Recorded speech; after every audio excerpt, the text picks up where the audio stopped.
pray, and then we'll get started. Father, thank you for... Okay, I don't have time for rabbit trails. We got a lot to get to.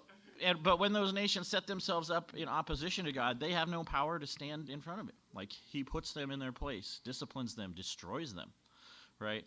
God's the one in control. We're also going to see that there is a lot of hope in this book for the believer, because God miraculously, and not miraculously at times, but miraculously intervenes on behalf of the righteous on numerous occasions. And even though he's not obligated to, he definitely does. And we have access to him to request help when we need it. And the same powerful God that is in control of the nations and the kingdoms and the course of human history is very personal in his interaction with us. So we're going to see that. We're also going to see that we're on the winning side, that the ultimate outcome is sure, and that God wins. And as we see those four truths, like, you're going to see them over and over and over in the book of Daniel. And, like, you can't miss the point. If you study it, you can't miss it. And then what are you going to do with it? And that's where it became life-changing for me. And as we see that and go through it, hopefully it will be for you as well. Philip last week...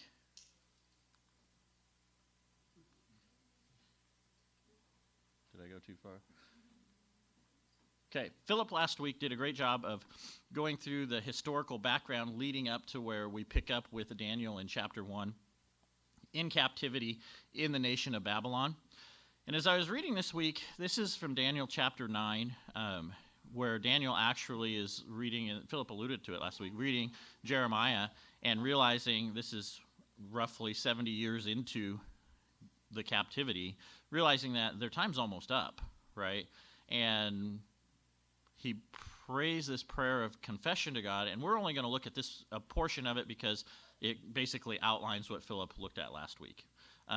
But then when we get to the 70 weeks prophecy, and I told them I wasn't going to try to preach everybody's sermon for the next 3 months and get too much into the specifics, but I did want to look at this. And this is actually my favorite chapter in the book of Daniel. But Daniel, he's praying this prayer of confession to God, and then he takes it further and is asking the Lord to remember his promise to them and bring them out of captivity, basically. But he recounts why they're there, and he says, "And I prayed to the Lord my God and made confession and said, O Lord, great and awesome God, who keeps his covenant and mercy with those who love him and with those who keep his commandments, we have sinned and committed iniquity. We have done wickedly and rebelled, even by departing from your precepts and your judgments.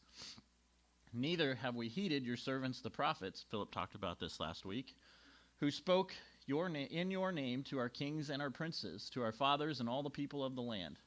O Lord, righteousness belongs to you, but to us shame of face.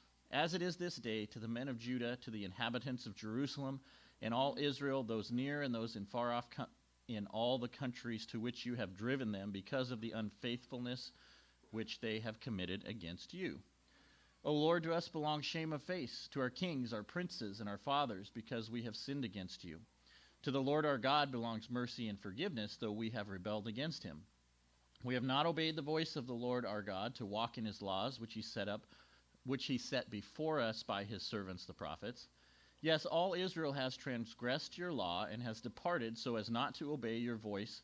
Therefore the curse and the oath written in the law of Moses the servant of God have been poured out on us because we have sinned against him. And he has confirmed his words which he spoke against us and against our judges who judged us by bringing upon us a great disaster, for under the whole heaven such has never been done as what has been done to Jerusalem. As it is written in the law of Moses, all this disaster has come upon us. Yet we have not made our prayer before the Lord our God, that we might turn from our iniquities and understand your truth.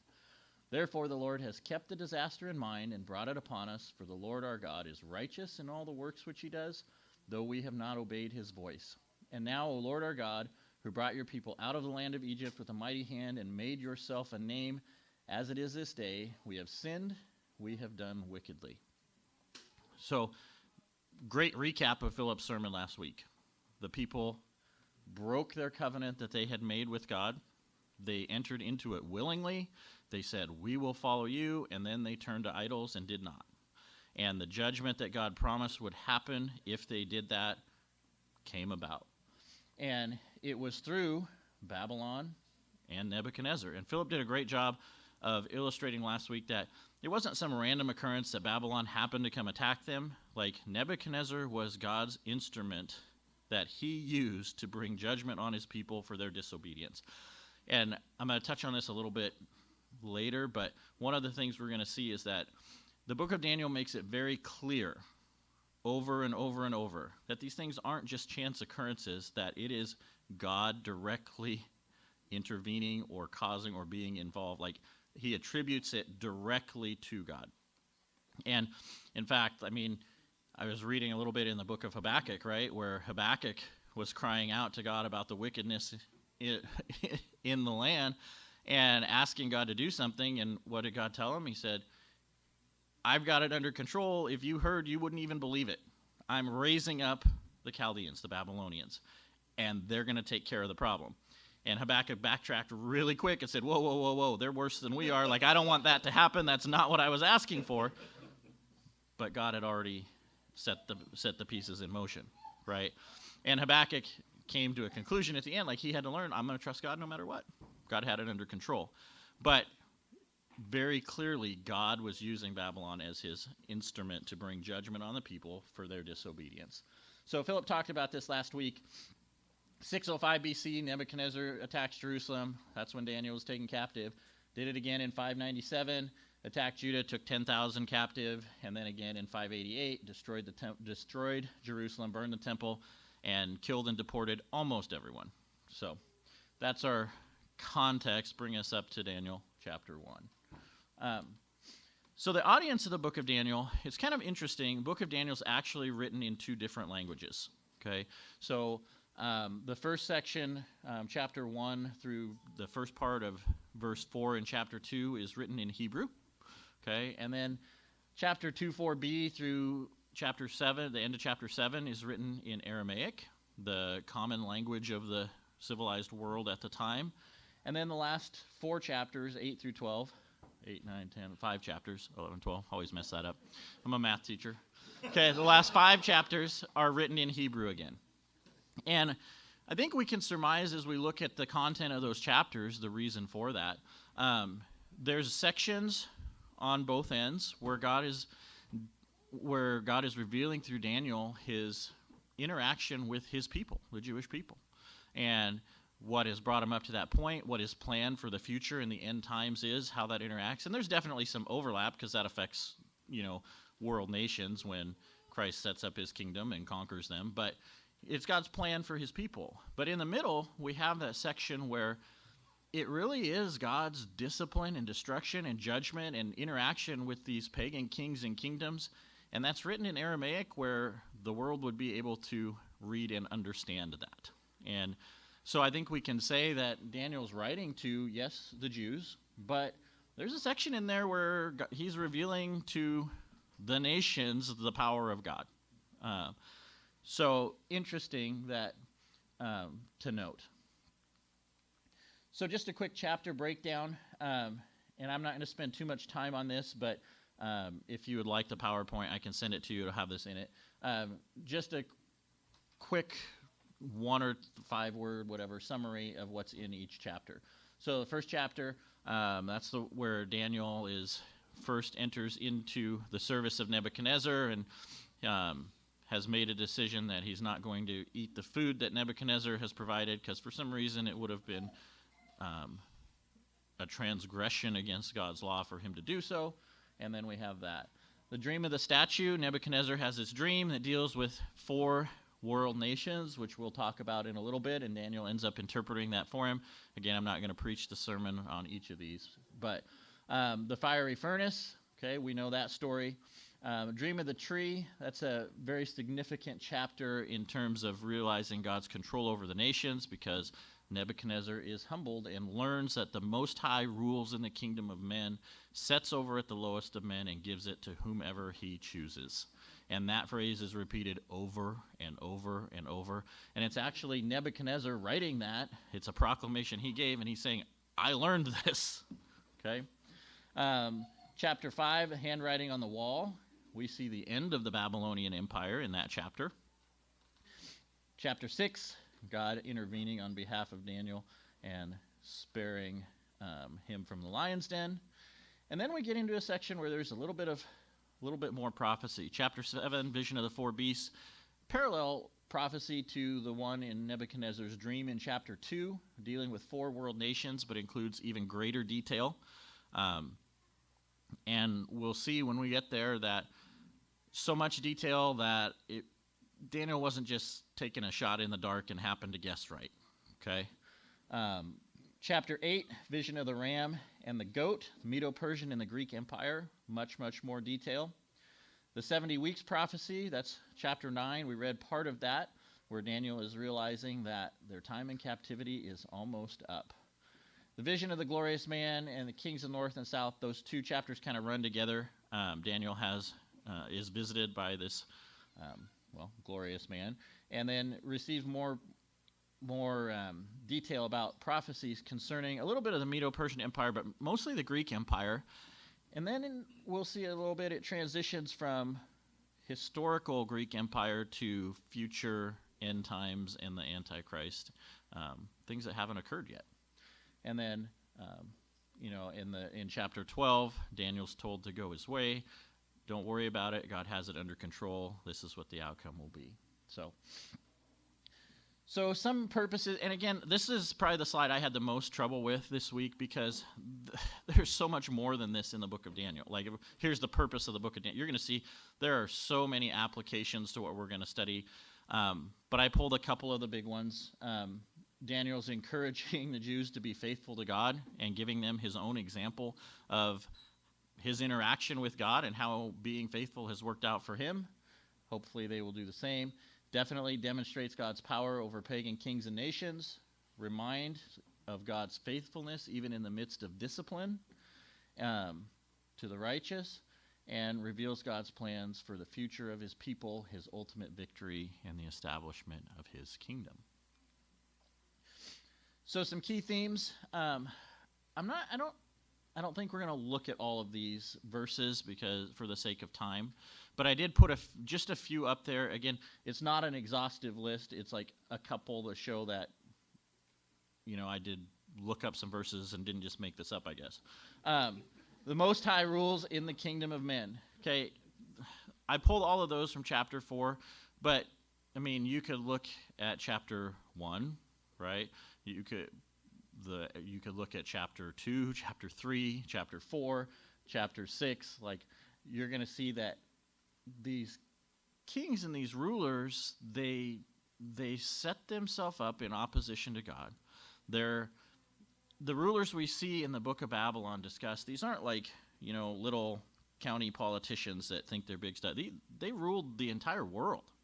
They were arrogant, proud. They were everything you would think that a world ruler could be. Like, if you were going to design it, Nebuchadnezzar, these were, every knee should bow before me and submit to me, those type of rulers. And they were powerless to stand against God, right? Nebuchadnezzar went insane for 7 years, right?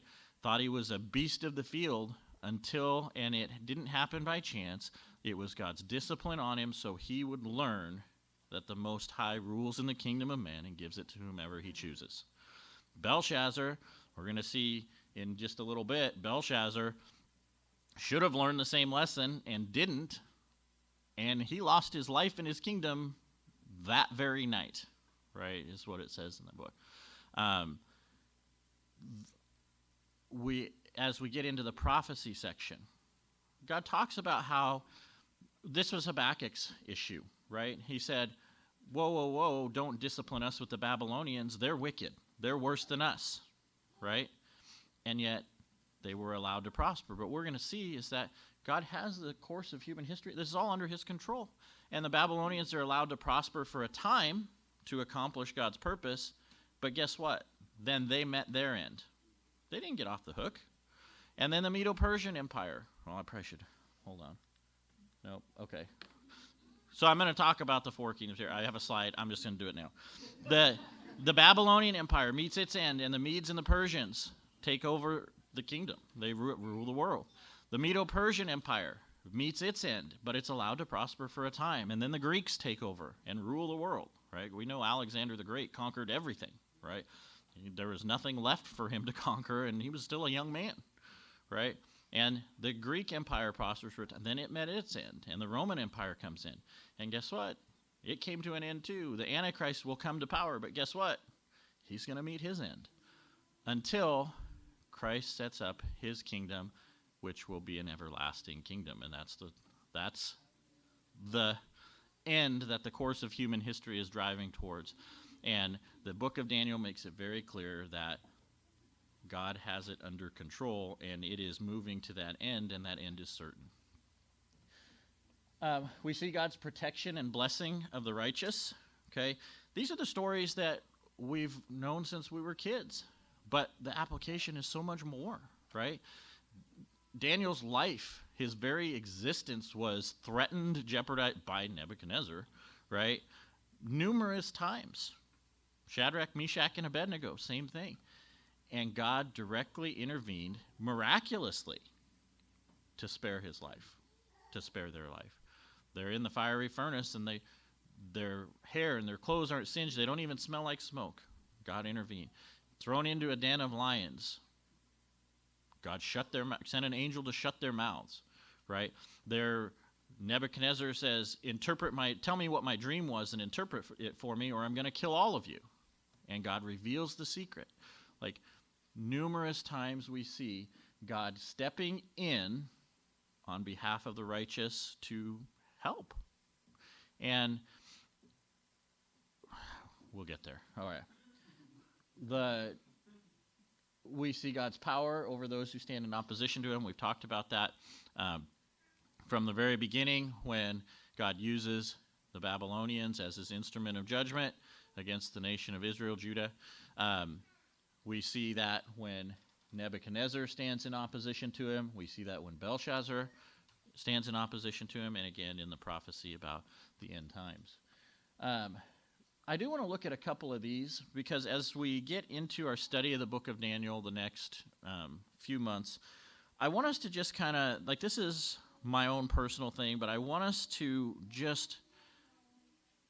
fully understand the depth to which I think Daniel goes to make sure we understand that this was God acting.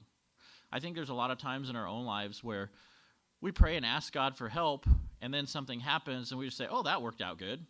And we forget that God really had a part in it, and we don't give him his due.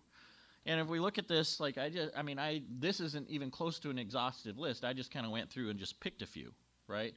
But in Daniel 1, verse 2, it's talking about, it's the very introduction where Babylon conquers. It says, and the Lord gave Jehoiakim, king of Judah, into Nebuchadnezzar's hand.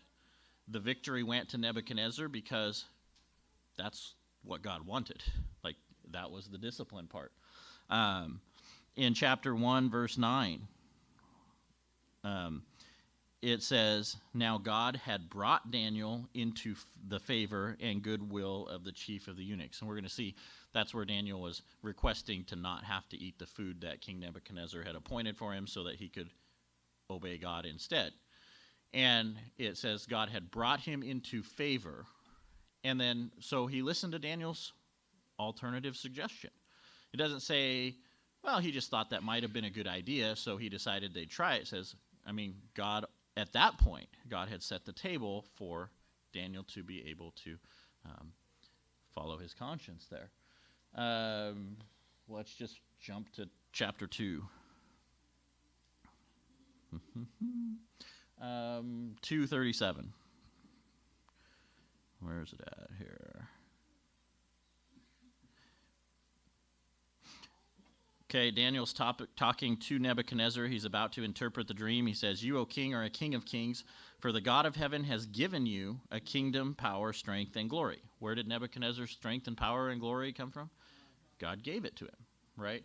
And, you can go through this list, but I would challenge you, as you read through the book of Daniel, just make note of all the times where it says, God did this.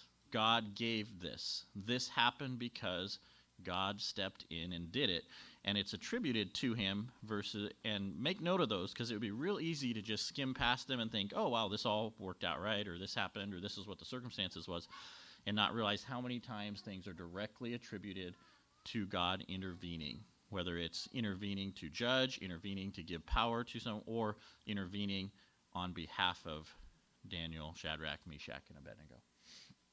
All right, so this statement at the bottom, this is Dr. Derrickson's statement that summarizes the book of Daniel, where there's a lot of things in each chapter that kind of tie into this. If you're looking for one overarching statement to kind of remember the key themes, God's sovereign control of men and history is demonstrated by the protection and blessing of his own and the discipline and destruction of Gentile kings and kingdoms. All right. So the date. The book of Daniel was written sometime in the 6th century BC, probably around 530 or so. And the reason we can come to this conclusion is there's dates given in the book of Daniel, right? He lived during the reign of Nebuchadnezzar into the Medo-Persian king empire, where Darius was the ruler. We have the 70 weeks prophecy, so it puts it in this time frame, and we know that, and this date is important. We're going to talk about why this date is important in just a minute. Okay, so 6th century BC. The book of Daniel was written by Daniel, right? It seems pretty straightforward, but again, in a minute, we're going to see why it's important for us to note that it was written by the actual, literal, historical Daniel, that the Daniel that was taken captive by Nebuchadnezzar, that served as an advisor to Nebuchadnezzar in the Babylonian Empire, and then also served in the Medo-Persian Empire. And in fact, in Matthew 24, like just in a real quick passing allusion, Jesus himself doesn't question that Daniel was the one that wrote the book of Daniel, right? He doesn't say it may have been someone pretending to be Daniel. He doesn't say it was, he says the words of Daniel the prophet, right? Spoken by Daniel the prophet. When he's talking about the abomination of desolation and a little bit more about some end time stuff, but he says, this is what Daniel said, right? And just assumes it at face value. So seems like, yeah, it makes sense. Why would we ever question that? But you're going to see why it's important for us to note that. Okay. The 4 major world empires, again, important for us to note this, that it was Babylon first, the Medo-Persian Empire second, Greek Empire third, followed by the Roman Empire. Okay. And then when we get to prophecy, okay, the date of authorship, the 6th century BC, okay, means that Daniel was writing when we get to the prophetical parts of this book. Okay, so chapter 2, chapter 7, 8, 9, 10, 11, 12, right? Daniel, I like to split it up into 2 parts. Daniel wrote about events that were yet future for him, that between his life and now have historically been fulfilled, right? Those kingdoms of what happened in specifically the Greek Empire, the Roman Empire, like we have history to look back and say, here's what Daniel prophesied, here's what actually happened historically. And guess what? They line up to the letter, right? They are so detailed and so accurately fulfilled that we know Daniel was inspired by God. It was revealed to him, however you want to say it, but God made known to Daniel what was going to happen in events that were yet future to him, that he could have known of no other way except by revelation from God. Okay? Then we also have prophecy from Daniel that hasn't happened yet. Prophecy about the end times and the Antichrist and what will happen at some point yet future when we don't know. And the conclusion is that if Daniel was able to prophesy in a very detailed and accurate manner about the Greek kingdoms and kings and what would happen in the world and the Roman Empire, and it all came to pass, then we can assume that what he wrote about that hasn't yet will also come to pass.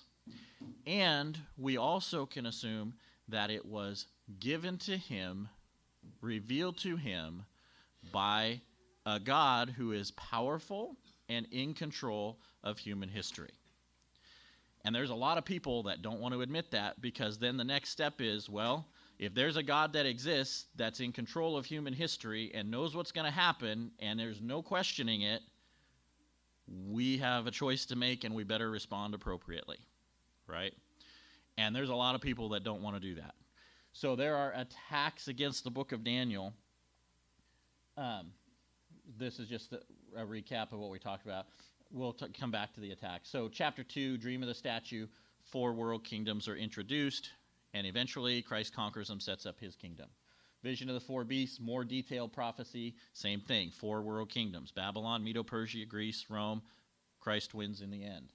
Vision of the ram and the goat, Medo-Persian Empire and the Greek Empire. Chapter 11, a little bit of Medo-Persia, but mostly Greek Empire. Very, very, very detailed prophecy that matches what the historical record to the letter. Okay, interesting in chapter 11, okay, up until verse 35, it's kings that have already lived and died historically. Okay, that's what we're matching up to say, yep, Daniel knew what he was talking about. And then it transitions in chapter 36 from this Greek king, I don't even know what people say it different ways, so I just say Antiochus for Epiphanes, right, who was a type of the Antichrist. He was a vile, vile person that set himself up in opposition to God, attacked Jerusalem, sacrificed a pig in the Holy of Holies to Zeus. Like, he was the bad, bad dude, right? And that's the type of person the Antichrist will be. But in that section right there, right in the middle of chapter 11, it transitions from, here we're talking about Antiochus, to now we're talking about the Antichrist and things that have not yet happened, right?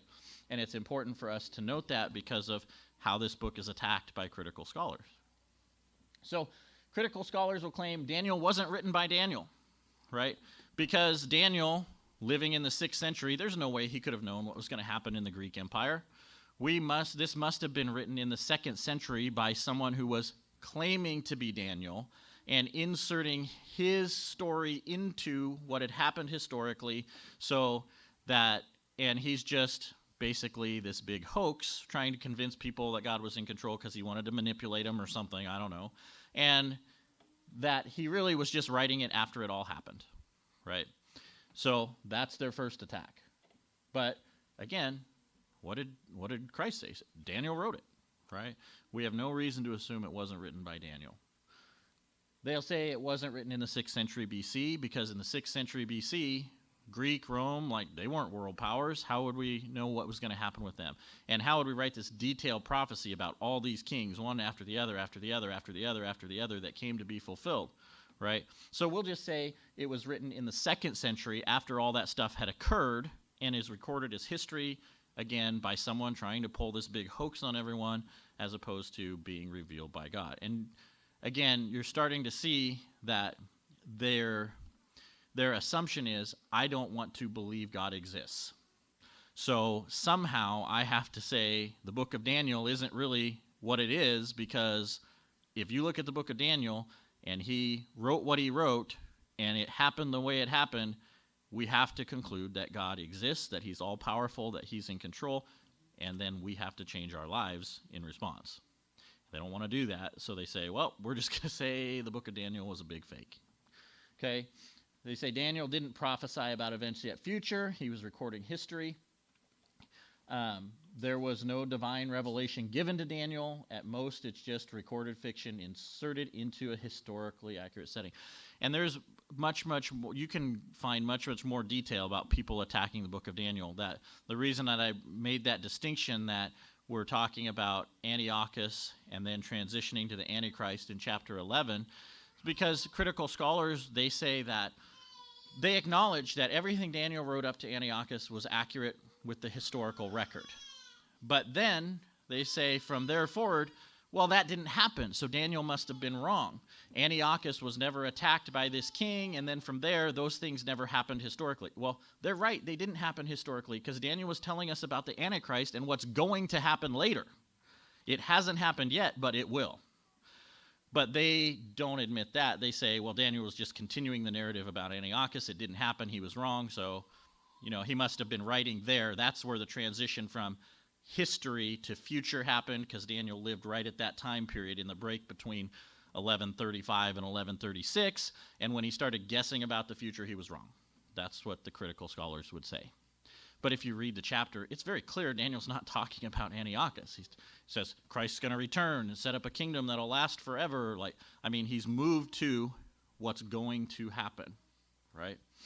And so they have all these false attacks against the book of Daniel with the whole goal of discrediting it, because if what the book of Daniel claims is true, there can be no other conclusion than that God exists, that he's in control of and actively involved in human history, that no one can stand against him, and that in the end, he wins.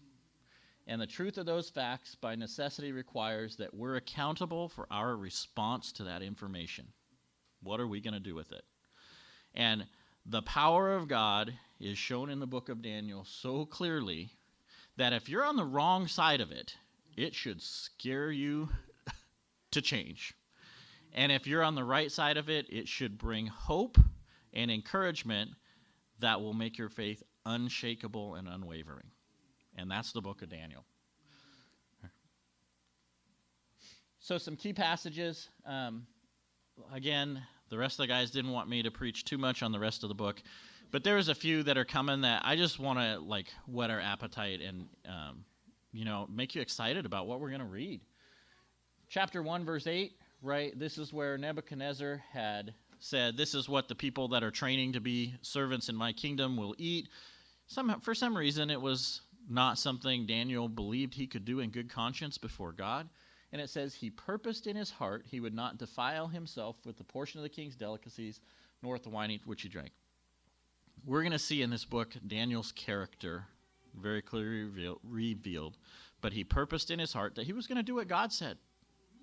And we see that throughout his entire life, right? We see that throughout his entire life. And we're going to see, like we said, we're going to see the example of a very faithful and righteous individual that went through, he endured some hard stuff. His life was in jeopardy. As a youth, early teenager or younger, he was taken into captivity, away from his family, away from his country, away from everything he'd ever known. And yet he was committed to being faithful to God. Chapter 3, this is after Nebuchadnezzar has declared that everyone will fall down and worship the gold image that he set up, and Shadrach, Meshach, and Abednego refused. And somebody ratted him out, so they bring him in before Nebuchadnezzar, and he says, right, he tells them that we're going to do this one more time. And if you fall down and worship, good, but if not, he basically says, if not, there's no God that can deliver you from my hands. I'm the one that's in control.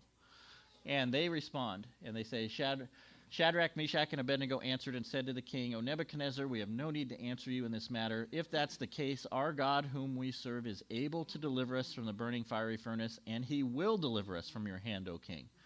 But if not, let it be known to you, O king, that we do not serve your gods, nor will we worship the gold image you have set up. Okay? We know the end of the story. Nebuchadnezzar learned that God was more powerful than he was. But what I want us to see here is, this ties into one of those key themes that we talked about, that God actively intervenes on behalf of the righteous. And he still does. But their attitude, he wasn't obligated to. They could have died there. They didn't care. They were going to serve him anyway. And that's the example, the attitude we need to have. We're going to follow God no matter what. We don't know what the political situation in our country is going to be over the next 5 years, 10 years, 100 years. It doesn't matter. We know God's got it in control. That's one of the other themes, right? We know ultimately it's moving towards the end when he sets up his kingdom who will last forever, will win. We know that he can intervene on our behalf in any circumstance. The book of Daniel makes that abundantly clear. But if he chooses not to, that's okay. We're still going to serve him, right? So as we're looking at God's intervention on behalf of the righteous over and over and over, I come back to this verse, that is our personal response. We're going to obey God regardless of what happens. And God is more than able to intervene on our behalf. We will have confidence in him to do that. But if he chooses not to, in his sovereignty and his greater understanding of the way things should be, doesn't matter. We're going to follow him. And we're going to let him make that choice. Verse 4:25. You'll see this repeated over and over. This is Nebuchadnezzar learning. God brought judgment on Nebuchadnezzar. That shall drive you from men. Your dwelling shall be with the beasts of the field. They shall make you eat grass like oxen. They shall wet you with the dew of heaven. And this is the part. And 7 times shall pass over you, till you know that the Most High rules in the kingdom of men and gives it to whomever he chooses. That phrase is going to be repeated over and over. And it's good for us to remember that, right? Even as we're looking at the political world around us, right? God's the one that puts kings and kingdoms and rulers in place, and we might not be what we would have thought would happen or what we would have done, but he's the one that's in control, and he gives it to whomever he chooses. And if we look at the rest of the book of Daniel, these kings met their end. These kings were disciplined and judged by God. It's not like he just said, well, you can have it and whatever happens, happens, right? God used kingdoms and kings for a time, and judgment came upon them for their wickedness too. Again, moving towards the culminating event where Christ sets up his kingdom that lasts forever, and he destroys all of these, right? Chapter 5, this illustrates that point, right? Nebuchadnezzar was allowed to prosper. He was given his kingdom back after he learned that. And then we have Belshazzar, his descendant, handwriting on the wall. Daniel comes in, interprets it, and Daniel tells him what it means and what's going to happen. It says, Belshazzar, you his son Belshazzar, he said, have not humbled your heart, although you knew all this. The all this is what we just talked about with Nebuchadnezzar, right? Nebuchadnezzar had to learn that the Most High rules in the kingdom of men and gives it to whomever he chooses. And Belshazzar knew what happened to Nebuchadnezzar, and he should have learned that same lesson. He didn't. And you have lifted yourself up against the Lord of heaven. They brought vessels of his house before you, the holy articles from the temple that they took when they destroyed Jerusalem. And you and your lords, your wives and concubines have drunk wine from them, and you have praised the gods of silver, gold, bronze, iron, wood, and stone, which do not see or hear or know. And the God who holds your breath in his hand and owns all your ways, you have not glorified. That very night, Belshazzar was slain, kingdom handed to the Medes and the Persians, Babylonian Empire, done. Judgment came upon them. But I look at this and I think, maybe not to the same degree, but we get pretty distracted sometimes, and we follow after things that, they're worshiping gods of silver, gold, bronze, iron, wood, and stone that don't see, nor hear, nor know, and they didn't glorify God. And maybe it's a little bit of a reach, but I think in our own lives we do that sometimes. We put things in God's place that shouldn't be there. This is an extreme example, met with a very extreme response, but I don't think God's any more pleased when we do that in our lives, whether it's work or TV or money or whatever, right? God wants his proper place. Belshazzar should have learned that. He didn't get a chance. We probably should know that right by now too. So, chapter 6, verse 5. This is Daniel in the lion's den. The rest of the governors, rulers, leaders, advisors are jealous of Daniel. They don't like him. And they are plotting and scheming a way to get rid of him. And these men said, we shall not find any charge against this Daniel unless we find it against him concerning the law of his God. And I think that is a key passage in the book of Daniel as we're, looking at the life of Daniel and the example for us. If that could be said of us, right, that's a goal to attain to. They couldn't find anything in his life to accuse him of. They had to make something up to where following God was illegal, because that's the only way they knew that Daniel would be found guilty. So some key takeaways. I didn't do too bad. Some key takeaways. No matter what happens in the world around us, politically, socially, or as a result of direct persecution, God is in control. And those who walk in pride, he is able to put down. We'll see that phrase in the book of Daniel. So keep these ideas as we go through the book of Daniel, like God's the one in control. God does actively intervene in this world on behalf of the righteous, and we can go to him for help. He's not obligated to do what we want, right? But he is more than capable of helping when we need it. God's faithful to keep his promises, okay? I kind of put that one in, It's interesting to me, the nation of Israel is in captivity, being disciplined for their disobedience, and we get to chapter 9, and Daniel remembers that God's going to remember his people and take them out of captivity. And God didn't leave them there. God didn't leave them there. The outcome is certain. In the end, God wins. And we'll see that over and over and over, and he will set up his kingdom that will last forever. So as we go through the book of Daniel, hopefully that will whet your appetite and make you excited for what is to come. Because, like I said, this book will present you with evidence that is irrefutable, that requires a response, right? If the God of the book of Daniel is the God that we serve, it really should change the way that we live our lives. So let's pray.